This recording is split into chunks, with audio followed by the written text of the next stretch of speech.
Hello दोस्तों, स्वागत है आपका मेरे YouTube चैनल परीक्षा प्लान में। तो कैसे हैं आप लोग? आई होप अच्छे होंगे। तो चलिए आज की EVS पेडागोजी की प्रैक्टिस को शुरू करते हैं। सभी प्रश्न महत्वपूर्ण हैं, तो कृपया वीडियो में अंत तक बने रहिए। वीडियो देखने के बाद यदि आपको अच्छा लगे तो वीडियो को लाइक और शेयर कीजिएगा, और यदि आप चैनल पर नए हैं तो चैनल को सब्सक्राइब कर लीजिए। तो चलिए शुरू करते हैं आज के वीडियो को। सभी प्रश्न महत्वपूर्ण हैं, तो कृपया वीडियो में अंत तक बने रहिए। ये 9वां वीडियो है। इसके पहले प्रैक्टिस की EVS पेडागोजी प्रैक्टिस की 8 वीडियो आ चुकी हैं। तो चलिए शुरू करते हैं।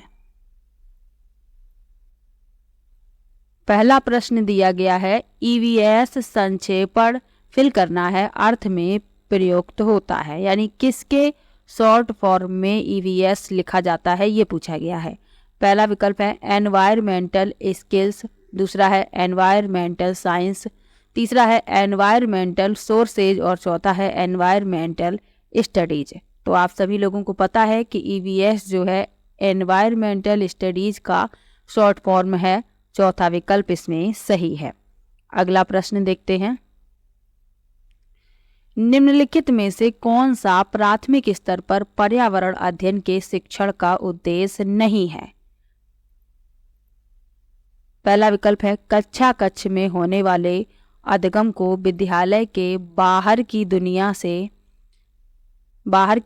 के साथ जोड़ना, दूसरा है शिक्षक कक्षा कक्ष में कड़े अनुशासन को सुनिश्चित करें, तीसरा है बच्चों को प्रश्न पूछने के लिए अवश्य अभिप्रेरित करना चाहिए, और चौथा है बच्चों को अपने निकटतम परिवेश से परिचय प्राप्त करने के लिए अवश्य अभिप्रेरित करना चाहिए। तो प्राथमिक स्तर पर पर्यावरण अध्ययन शिक्षण का जो उद्देश्य नहीं है वह बताना है। तो शिक्षक कक्षा कक्ष में कड़े अनुशासन को सुनिश्चित करें, ये पर्यावरण अध्ययन का उद्देश्य नहीं है। दूसरा विकल्प इस प्रश्न का उत्तर हो जाएगा, क्योंकि प्राथमिक स्तर की बात हो रही है। कड़े अनुशासन का प्रयोग करना ये तो प्राथमिक स्तर के लिए सही नहीं है, तो इसीलिए दूसरा विकल्प इसमें सही हो जाएगा। बाकी ये तीनों पर्यावरण अध्ययन के शिक्षण के उद्देश्य हैं। कक्षा कक्ष में होने वाले अधिगम को विद्यालय के बाहर की दुनिया के साथ जोड़ना, बच्चों को प्रश्न पूछने के लिए अभिप्रेरित करना, बच्चों को अपने निकटतम परिवेश से परिचय प्राप्त करने के लिए अवश्य अभिप्रेरित करना, ताकि बच्चे जो हैं सक्रिय रूप से भाग ले सकें, और जब बच्चे सक्रिय रूप से भाग लेंगे तो बच्चे ज़्यादा बेहतर तरीके से सीख पाएंगे। अगला प्रश्न देखते हैं। आंचल अपनी कक्षा 5 में पर्यावरण अध्ययन की कक्षा में अक्सर गहन जांच पड़ताल वाले कल्पनापरक प्रश्न पूछती है। उसके द्वारा इस प्रकार करने का उद्देश्य सुधार करना है। पहला विकल्प है अवलोकन कौशलों को, दूसरा है संवेगात्मक कौशलों में, तीसरा है चिंतन कौशलों में, और चौथा है बोलने संबंधी कौशलों में। तो आंचल कक्षा 5 में पर्यावरण पढ़ाती हैं और क्या करती हैं, पर्यावरण अध्ययन की कक्षा में अक्सर गहन जांच पड़ताल वाले कल्पनापरक प्रश्न पूछती हैं। तो ऐसा करने का जो उनका उद्देश्य है, किसमें सुधार करना है, ये पूछा गया है। तो कल्पनापरक प्रश्न पूछे जा रहे हैं, जांच पड़ताल वाले प्रश्न पूछे जा रहे हैं, तो चिंतन कौशलों में सुधार करना इसका उद्देश्य है। तीसरा विकल्प इसमें सही हो जाएगा।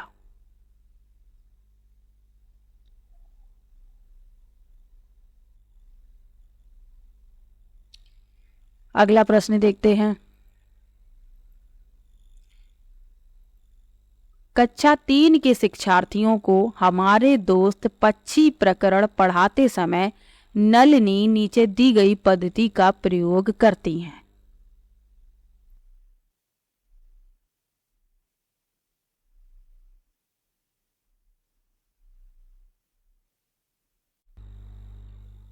पहला लिखा हुआ है पक्षियों पर आधारित वृत्त चित्र दिखाना, विभिन्न पक्षियों की तस्वीरों वाले चार्ट का प्रयोग करना और संक्षेप में उनका वर्णन करना।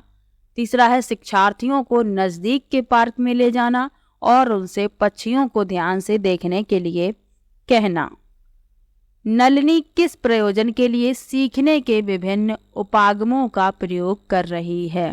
पहला है अपनी पाठ योजना का पालन करना। ये पद्धति लिखे हुए हैं और ये विकल्प लिखे हुए हैं, जिनमें जो सही है वह बताना है। पहला लिखा है अपनी पाठ योजना का पालन करना। दूसरा है बहुबुद्धि वाले शिक्षार्थियों की विभिन्न आवश्यकताओं को पूरा करना। तीसरा है दूसरे शिक्षकों और अभिभावकों को प्रभावित करना। और चौथा है शिक्षार्थियों में तर्क शक्ति का विकास करना। तो अपनी पाठ योजना का पालन करना ये तो गलत है। दूसरे शिक्षकों और अभिभावकों को प्रभावित करना, तो शिक्षकों और अभिभावकों को प्रभावित तो करना नहीं है, मुख्य उद्देश्य है बच्चों को सिखाना, तो तीसरा भी गलत है। शिक्षार्थियों में तर्क शक्ति का विकास करना ये भी गलत है। बहुबुद्धि वाले शिक्षार्थियों की विभिन्न आवश्यकताओं को पूरा करना ये विकल्प सही है। तो दूसरा विकल्प इसमें सही हो जाएगा कि जो बहुबुद्धि वाले शिक्षार्थी हैं तो उनकी जो आवश्यकताएं हैं उन्हें पूरा करना। अगला प्रश्न देखते हैं।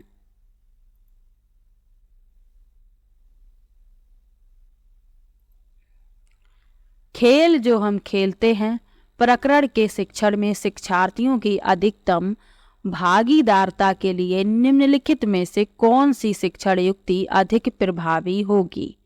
पहला विकल्प है शिक्षार्थियों को खेल के मैदान में ले जाना और उन्हें अलग अलग दिनों में अलग अलग खेल खिलाना।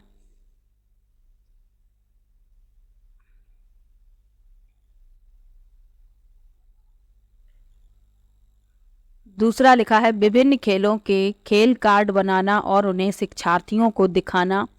तीसरा लिखा है शिक्षार्थियों को भीतर और बाहर खेले जाने वाले विभिन्न खेलों के नाम याद करने के लिए कहना। और तीसरा जो है 2 बार लिख गया है, तो एक ये नहीं है, 2 बार ये रिपीट हो गया है। चौथा लिखा है शिक्षार्थियों को टेलीविजन पर खेल संबंधी कार्यक्रम को देखने और उस पर आधारित सामान्य परियोजना कार्य बनाने के लिए कहना। तो खेल जो हम खेलते हैं प्रकरण के शिक्षण में शिक्षार्थियों की अधिकतम भागीदारता सुनिश्चित करनी है। तो जो शिक्षण युक्ति अधिक प्रभावी होगी वह बतानी है। तो इसमें पहला विकल्प सही हो जाएगा, शिक्षार्थियों को खेल के मैदान में ले जाना और उन्हें अलग अलग दिनों में अलग अलग खेल खिलाना। खेल के मैदान में जब शिक्षार्थी जाएंगे तो सभी शिक्षार्थी खेल खेलने में भाग लेंगे। तो सक्रिय भागीदारता के लिए ये सबसे अच्छा विकल्प है, पहला विकल्प इसमें सही हो जाएगा। अगला प्रश्न देखते हैं। निम्न में से कौन सा पर्यावरण की कक्षा में रूपात्मक आकलन का समुचित कार्य नहीं है? पहला है पाठ में दी गई महत्वपूर्ण शब्दावली की परिभाषा की व्याख्या करना। दूसरा है दिए गए प्रयोगात्मक क्रियाकलापों को पूरा करना और अपने अवलोकन को दर्ज करना। तीसरा है दिए गए प्रयोगात्मक प्रारूप के चिन्हांकन वाले आरेख बनाना। और चौथा है जल प्रदूषण की हानियों के बारे में चर्चा करना।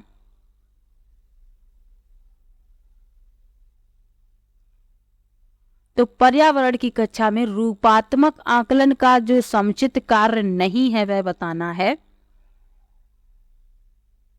तो रूपात्मक आकलन क्या होता है? तो यह एक प्रकार का मूल्यांकन है जो शिक्षण अधिगम प्रक्रिया के दौरान बच्चे की प्रगति की निगरानी को संदर्भित करता है। और इसमें जो समुचित कार्य नहीं है वह है कि पाठ में दी गई महत्वपूर्ण शब्दावली की परिभाषा की व्याख्या करना।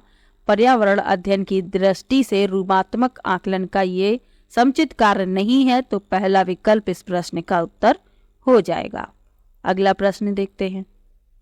जीव जंतुओं पर आधारित पाठ को पढ़ाने के बाद शीतल कक्षा 4 के शिक्षार्थियों के लिए चिड़ियाघर के भ्रमण का आयोजन करती हैं।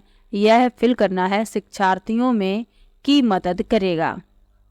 यह में शिक्षार्थियों की मदद करेगा। पहला विकल्प है जीव जंतु संरक्षण के कौशलों के विकास। दूसरा है दैनिक समय सारणी की चर्या में बदलाव। तीसरा है कक्षा कच्छी अधिगम को वास्तविक जीवन की परिस्थितियों के साथ जोड़ने। और चौथा है जीव जंतुओं को पालतू कैसे बनाया जाए इसके प्रति संवेदनशीलता विकसित करने।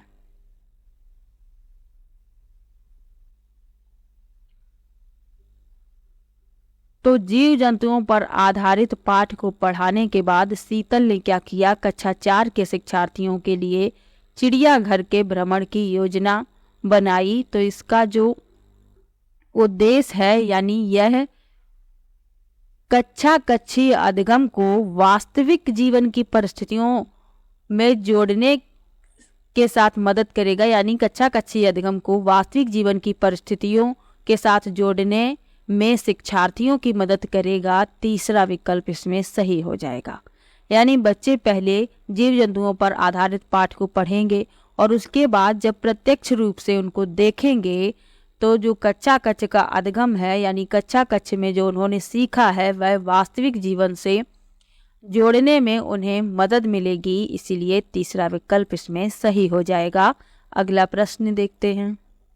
लिखा है शालिनी कक्षा 5 के शिक्षार्थियों को पोषण पर आधारित प्रकरण से परिचित कराना चाहती हैं उन्हें, यानी शालिनी जो है कक्षा 5 में पोषण प्रकरण से शिक्षार्थियों को परिचित कराना चाहती हैं, तो उन्हें क्या करना चाहिए, इन विकल्प में से बताना है। पहला लिखा है श्याम पट पर पाचन तंत्र का आरेख बनाना चाहिए। दूसरा है पोषक तत्वों से भरपूर विभिन्न प्रकार के भोजन के उदाहरण देने चाहिए। तीसरा है विभिन्न प्रकार के भोजन को प्रदर्शित करने वाले चार्ट का प्रयोग करना चाहिए। और चौथा है शिक्षार्थियों से कहना चाहिए कि वे अपने अपने टिफिन बॉक्स खोलें, उसके तत्वों का आकलन करें, उसके बाद व्याख्या करनी चाहिए। तो पोषण पर आधारित प्रकरण से शिक्षार्थियों को परिचित कराना है, तो जो सबसे अच्छा विकल्प है वह चौथा विकल्प है, शिक्षार्थियों से कहना कि वे अपने अपने टिफिन बॉक्स खोलें, क्योंकि प्रत्येक विद्यार्थी अलग अलग तरीके के भोजन को लंच में लेकर आता है और उसके तत्वों का अवलोकन करें और उसके बाद शालिनी को व्याख्या करनी चाहिए। चौथा विकल्प इसमें सही हो जाएगा। अगला प्रश्न है रश्मि को यह सिखाया जाता है कि वह प्रश्न पत्र बनाते समय निम्न चरणों का अनुपालन करें। पहला है प्रश्न लिखना, दूसरा है रूपरेखा डिजाइन तैयार करना, तीसरा है प्रश्न पत्र का संपादन करना, चौथा लिखा है ब्लूप्रिंट तैयार करना। अनुपालन किए जाने वाले चरणों का सही क्रम कौन सा है? अब जो क्रम दिए गए हैं इन्हें सही क्रम में लिखना है, तो जो सही क्रम है वह बताना है। तो सबसे पहले क्या किया जाता है, रूपरेखा तैयार की जाती है, यानी डिजाइन तैयार किया जाता है। तो ये जो दूसरा है ये सबसे पहला करना पड़ेगा। उसके बाद क्या करना पड़ेगा, ब्लूप्रिंट तैयार करना पड़ेगा, फिर प्रश्न लिखने पड़ेंगे, उसके बाद प्रश्न पत्र का संपादन करना पड़ेगा, यानी दूसरा, चौथा, पहला, तीसरा। तो दूसरा विकल्प इस क्रम में आपका सही है। तो इस क्रम में इन्हें लगाया जाएगा। अगला प्रश्न देखते हैं।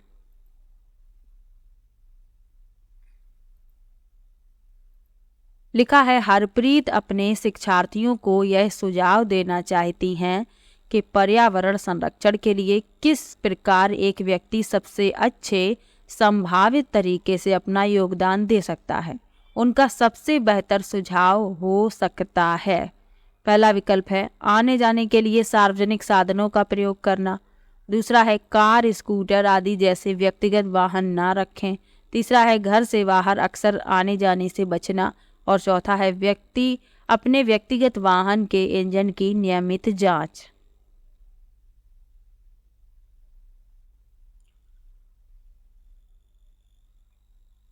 तो पर्यावरण संरक्षण के लिए एक व्यक्ति संभावित तरीके से अपना योगदान दे सकता है, तो आने जाने के लिए सार्वजनिक साधनों का उपयोग करके। पहला विकल्प इसमें सही हो जाएगा, क्योंकि इससे प्रदूषण कम होगा, वायु प्रदूषण भी, ध्वनि प्रदूषण भी। तो पहला विकल्प इसमें सही होगा।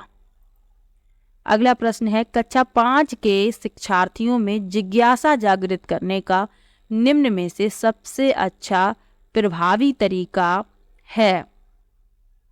पहला विकल्प है अधिक हस्तपरक अनुभव प्रदान करना, दूसरा है लिखित कार्य में उन्हें अधिक अभ्यास देना। तीसरा है अक्सर इकाई परीक्षणों का आयोजन करना। और चौथा है गहन जांच परक और कल्पना परक प्रश्न पूछना।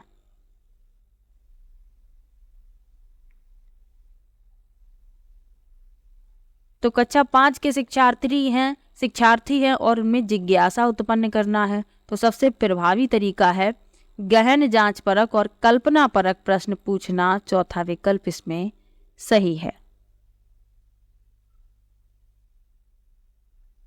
क्योंकि जिज्ञासा जो है व्यक्ति को यह जानने के लिए विवश करती है कि उसके आसपास घटित होने वाली अनेक घटनाओं के पीछे का कारण क्या है। इससे किसी व्यक्ति के लिए कुछ नया सीखने और जानने की तीव्र इच्छा के रूप में जाना जाता है। तो चौथा विकल्प इसमें सही हो जाएगा। अगला प्रश्न देखते हैं। यदि 1 महीने के लिए बिजली ना हो तो हमारा जीवन किस प्रकार प्रभावित होगा? इस प्रश्न को पूछने का उद्देश्य है। पहला है समुचित तरीके से बिजली का प्रयोग करने के प्रति शिक्षार्थियों को संवेदनशील बनाना। दूसरा है बिजली के स्रोतों के बारे में शिक्षार्थियों का आकलन करना। तीसरा है शिक्षार्थियों के कल्पना परक और चिंतन परक कौशलों का विकास करना। और चौथा है शिक्षार्थियों की सामान्य जानकारी का आकलन करना।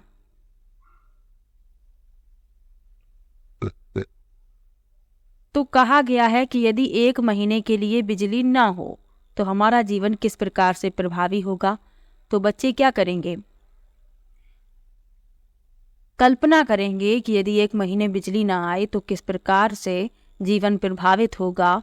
तो इसका जो उद्देश्य है इस प्रश्न को पूछने का शिक्षार्थियों के कल्पना परक और चिंतन परक कौशलों का विकास करना है। तीसरा विकल्प इसमें सही है। अगला प्रश्न देखते हैं। कक्षा 5 की पर्यावरण अध्ययन की पाठ्य पुस्तक के एक पाठ में सर्वेक्षण और लेखन पर एक भाग का मुख्य उद्देश्य है। पहला है शिक्षार्थियों की सामान्य जानकारी का आकलन करना। दूसरा है शिक्षार्थियों को अवसर उपलब्ध कराना कि वे चीज़ों को खोजें और सीखें। तीसरा है विषय की आधारभूत अवधारणाओं को सीखने में शिक्षार्थियों की मदद करना। और चौथा है शिक्षार्थियों के व्यवहारिक कौशलों में सुधार करना।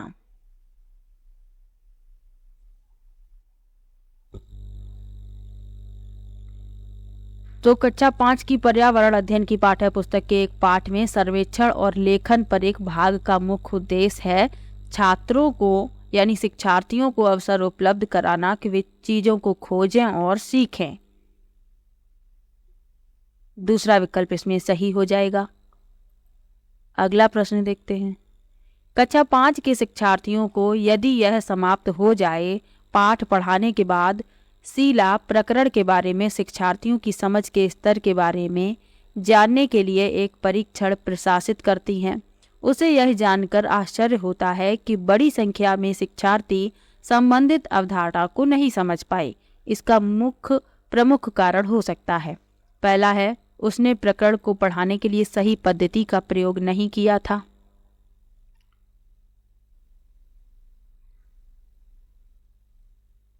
दूसरा है शिक्षार्थियों का संज्ञानात्मक स्तर अच्छा नहीं था। तीसरा है यह प्रकरण पाठ्य पुस्तक में शामिल किए जाने योग्य नहीं था। और चौथा है शिक्षार्थियों को यह प्रकरण रोचक नहीं लगा। अब कक्षा 5 में यदि यह समाप्त हो जाए, पाठ पढ़ाया गया लेकिन शिक्षार्थियों की एक बड़ी संख्या इस अवधारणा को नहीं समझ पाई, तो इसका प्रमुख कारण क्या हो सकता है कि उसने प्रकरण को पढ़ाने के लिए सही पद्धति का प्रयोग नहीं किया, यानी शिक्षिका ने सही पद्धति का प्रयोग नहीं किया। तभी तो जो शिक्षार्थी हैं इस प्रकरण को सही से नहीं समझ पाए, तो उनकी संख्या ज़्यादा है।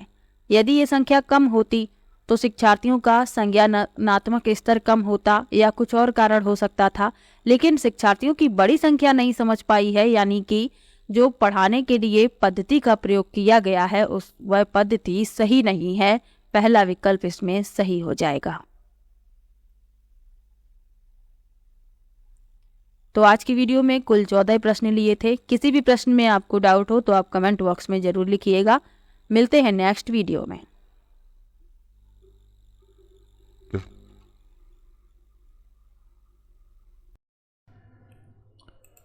वीडियो कैसा लगा कमेंट बॉक्स में ज़रूर बताइएगा। वीडियो को लाइक कीजिए, शेयर कीजिए और चैनल को सब्सक्राइब कर लीजिए।